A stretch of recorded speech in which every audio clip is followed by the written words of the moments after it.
So I was raised atheist. I went to an academic medical school, successful, making money, happy with my life.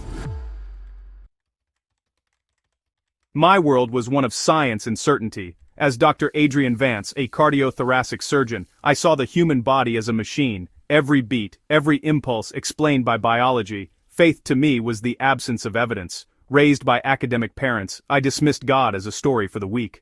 My career soared. I was a department head, confident and in control. My wife, Elena, shared my worldview.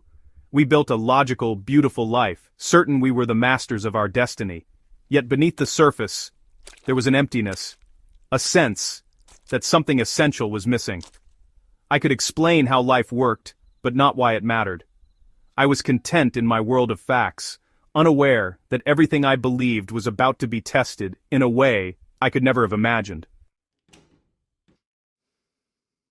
The day my daughter Lily was born, joy turned to terror. As a surgeon, I recognized the signs: her blue skin, labored breathing. The diagnosis was devastating: hypoplastic left heart syndrome. My expertise was useless. Her heart was too underdeveloped to fix. I stood helpless as my colleagues delivered the news. Nothing could be done. Elena and I, once so rational, were lost in grief.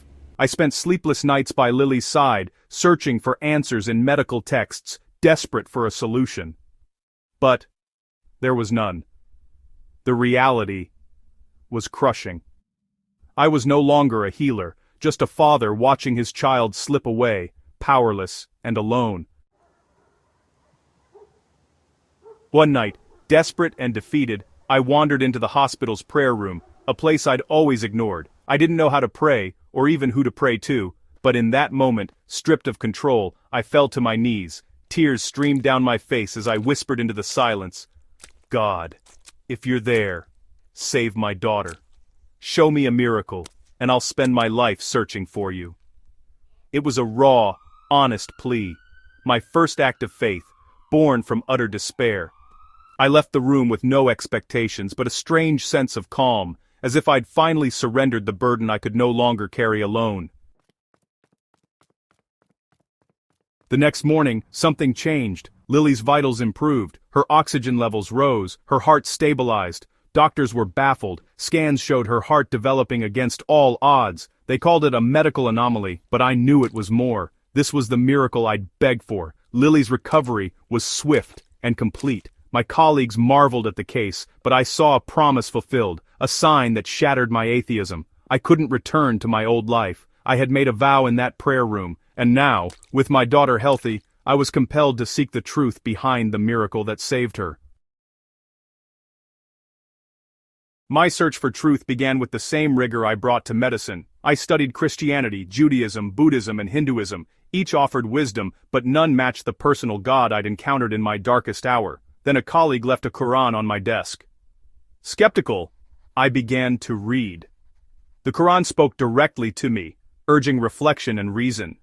Its descriptions of embryology, written centuries ago, matched modern science, evidence I couldn't ignore.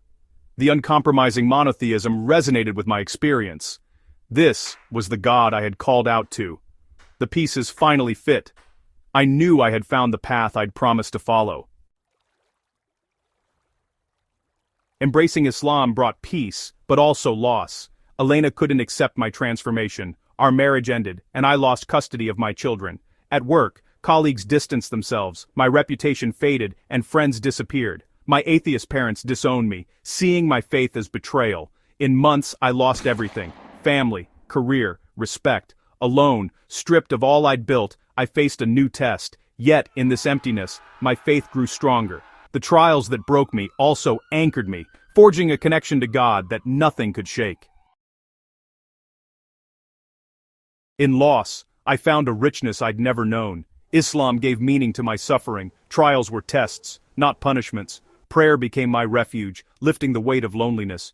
Dreams reassured me that my children were safe in God's care. As a surgeon, I'd marveled at the heart. As a Muslim, I marveled at the soul. Science and faith became harmonious, every heartbeat a sign of God's artistry. My journey was about surrender, not control. True knowledge was knowing the one behind it all. Lily's miracle wasn't the end, but the beginning, a call to a life of purpose, guided by faith through every storm.